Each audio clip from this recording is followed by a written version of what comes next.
Here is an origami that my friend made me. It has nothing to do with the video, or maybe it does, but I just wanted to show it to you because it's here. I'm glad that it has kept intact all these years, and it's probably because I have given some value to it and what it symbolizes. So, I'd like to start off this video by reciting a sonnet. How artsy. So here comes sonnet number 60 by William Shakespeare. Like as the waves make towards the pebbled shore, so do our minutes hasten to their end, each changing place with that which goes before, in sequent toil all forwards do contend. Nativity, once in the main of light, crawls to maturity, wherewith being crowned. Crooked eclipses against his glory fight, and time that gave doth, now his gift confound. Time doth transfix the flourish set on youth, and delves the parallels in beauty's brow, feeds on the rarities in nature's truth, and nothing stands but for his sight to mow. And yet the times in hope my verse shall stand, praising thy worth despite his cruel hand.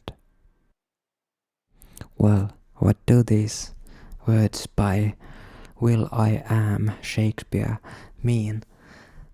I think this sonnet is about the inevitability of time, and how time itself is the reason why it may feel like a cruel companion, because it makes things not permanent, but how this impermanence of things is actually the thing that gives the meaning and value to things. Because when we realize that there is an end to things, only that understanding gives us the feeling of appreciation of it, that now we have to appreciate it because it might not be here forever. These sonnets, I haven't really read them before. I haven't been that interested in theater, for example. Just for some reason I've never been interested in. But lately it has changed because I decided that now it's time to shape up and brush up my game when it comes to sonnets and Shakespeare. And I've grown to realize that they're pretty nice aesthetically and also philosophically. These sonnets by Shakespeare, they follow this 14-line iambic pentameter meter, which is a nice and very musical, and somehow makes it easier to remember them, at least for me. But like this sonnet, it's a nice reminder and kind of like distillation of idea. This idea of inevitability of time, and how this is it's a thing. Time is a cruel companion, but it's a companion. Time is the chronological nature of experience, and how the chronological experience is able to give us memories, and how memories make us value things that may not always be here for us. So why am I telling you this? Well, few reasons. At least one of them is that main theme of my ramble today. How I tried to distill it in this title, Remember the Magic. Another title could be Use Your Illusion, but that one has already been taken by Guns N' Roses twice in their albums. But Use Your Illusion is a nice sentence that I wanted to talk to you about. Using your illusion to me right now means that we are able to kind of like shape what we are experiencing in our everyday life, and how the fact that we are sensing with our different senses, it's an illusion in some very paradoxical ways, because in a way it's all truth. Everything that we sense is true, but it's not the whole truth. It's what we are focusing on. And some of the things that we focus on, they are natural, they are good for us, they are automatic, even things that we can't kind of like have a say on. For example, how warm it is, we can sense that. But the thing that we can change is how we react to this notion of how warm or how moist things are, for example. And there are actually quite a lot of things that we are able to kind of like have a say in how we react to them and what we are focusing on. I read this post, I think it was in Facebook, the healthiest place to spend your time in. But I liked the sentiment. It was about a person being a patient and him retelling his story with his psychologist, and how his psychologist always started the sessions with this question: what was a good thing that happened in your life this week? And the person telling this story, reenacting all their conversations, told that like how this was such an annoying question, especially when he was very depressed and bad things had happened in his life. Like, how do you dare to ask this question right now? And he was annoyed for a week, 2, 3 weeks, 4 weeks. But then maybe on the 5th week he started to realize that like, okay, I'm subconsciously thinking about the good things that are happening around me and in my life. And eventually he started to be kind of like excited to like he cannot wait to tell what has happened to him this week, and kind of telling it to the psychologist. And he noticed that like by just asking this one question, he subconsciously changed the framework that he works with when looking around his surroundings and how his life goes on. And this is basically the thing that I just kind of like maybe wanted to remind you of, because it inspired me, and it's something that I have worked in my own life, but I sometimes tend to forget it. And you know how easy it is to forget it, because like for example when we look at the news, all of it basically is true, most of it in like the written news. I'm not here to say that like the news are full of bullshit and they are lying to us. No, they're not lying most often, but they are not telling the whole big picture, the whole truth, because nobody can do that, because the whole picture is so vast, and the infinitude of things happening around us is just so massive. Like it's the whole of entropy of the universe, that we just need to kind of like decide what we are focusing on. And well, it just happens to be that the news quite often focuses on the bad stuff, because those are the things that are kind of like the most the big things that are affecting our health and maybe of grave danger to us. So it's good to be kind of like cognizant of those. But also it's what sells. The drama and scandals and all the bad things, it sells. and that's the nature of capitalism. But this thing has an effect on people, and most often it may happen subconsciously.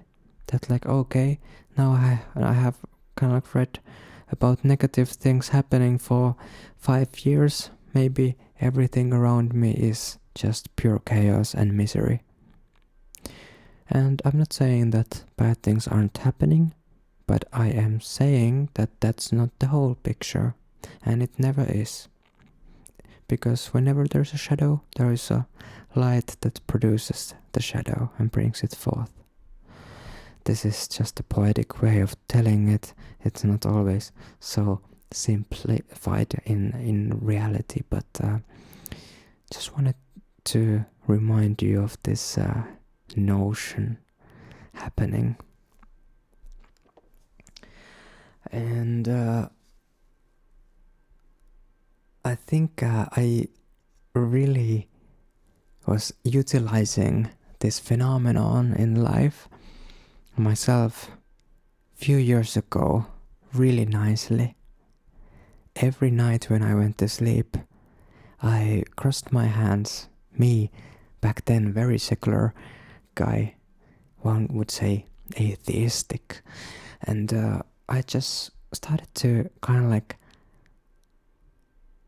say out loud all the things that I am grateful for in that day.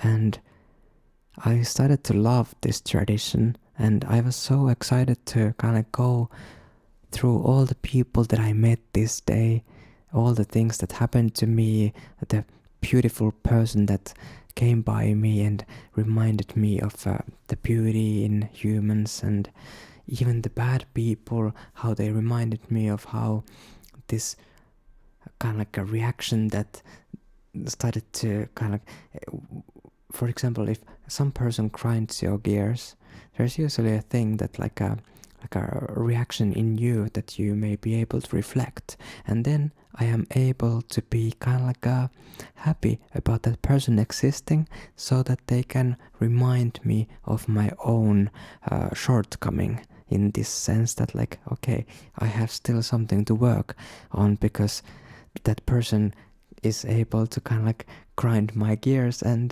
go on my nerves. And there's also another thing here that I wanted to kind of like talk about, because yeah, some people may be bad even, but most often we are not able to change other people, and we shouldn't, because that can easily be manipulative and even bad for you or other people around you. But what we are able to focus on is our own autonomous body and own autonomy, what we do, what we feel, how we react, and what we focus on.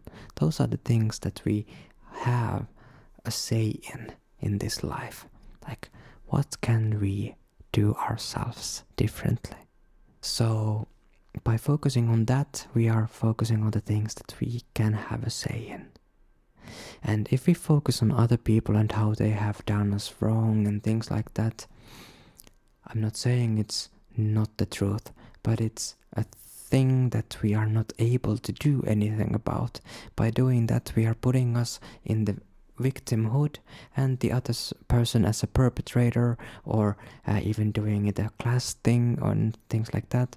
And it's kind of like giving power almost to the other person and taking power away from us, because we are so comfortable in our own victimhood and the place that's where we are able to just say that like, well, I can't do anything differently because that other person is doing this and that.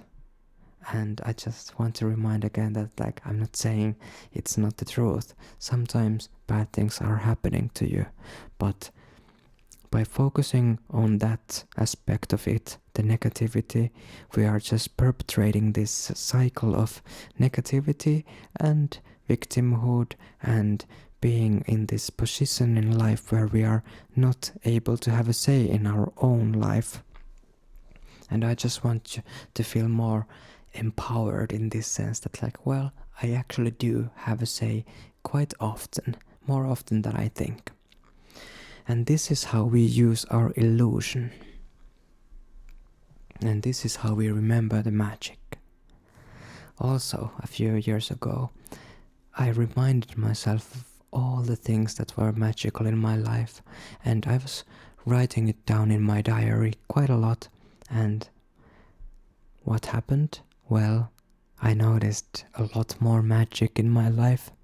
I became more interested in these things like synchronicities, very interesting things, let's just say, happening around me.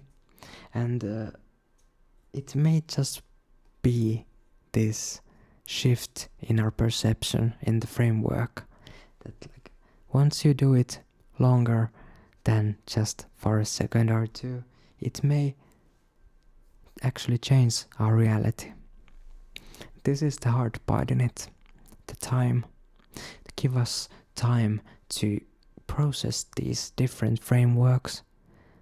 One way to look at it is that, like, if we want to kind of change how we view life, it's like taking a step into a different path, a path untraveled by us. And when we take the first path, it's still very close to the original path that we're coming from. But just keep going. And eventually you'll notice that, like, hey, I'm in a different city. This city has much nicer view, happier people, the birds are singing, and the city is made of gold. But yeah.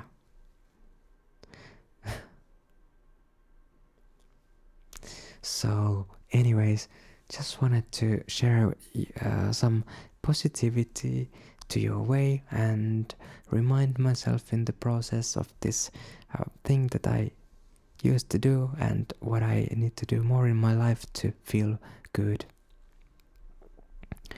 Reminding myself of the magic and goodness around me and in me.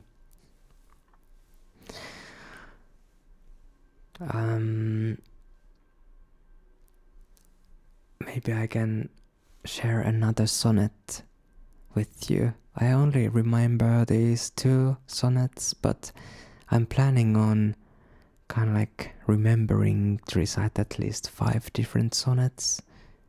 Maybe it's like a party trick. I'm just sad that, like, I haven't been invited to any parties as of late, so I'm not able to use this. So I need to do this type of plan B and do a video where I can show off my skills of remembering random sonnets by Shakespeare. Well, maybe that's the egotistical reason why I'm doing this video actually. But anyways, maybe me being a show off can have a positive effect, and this is all just the different viewpoints in life and how we focus on things. I can imagine that a person watching this video, by just thinking differently of me, may feel that, like, hey, this man seems positive and he's sharing love to other people and he's understanding and maybe trying to inspire others. And another person who's feeling more kind of like deterred by my way of acting is like, hey, this man is just showing off and mansplaining and like, it's really annoying what he's doing. And this is kind of like the thing in life. It's all just the perceptions of our illusions. It's none of us have the real answer or the full answer, but there are just different viewpoints. We're just like looking at the same thing from different angles. Maybe by listening to many different people we can get a better picture of the whole, but it's never 100% the whole. I think it only is the whole unity when we are looking and witnessing a thing, not trying to analyze it. Maybe some people can kind of get the hang of this idea, but whenever we put the words out, we are chaining an idea. Before that, it's the neoplatonic truth in some sense. But after that, it's just a category that we are trying to convey through these words. And we are trusting that the words we are using are the right ones, and the people receiving those words are using the same kind of like meaning for these words and things like that.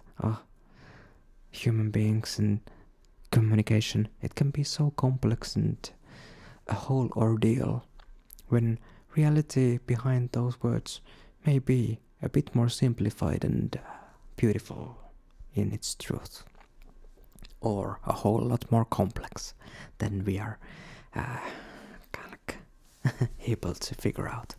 Anyways, here is sonnet number 28 by Will I Am, Shakespeare.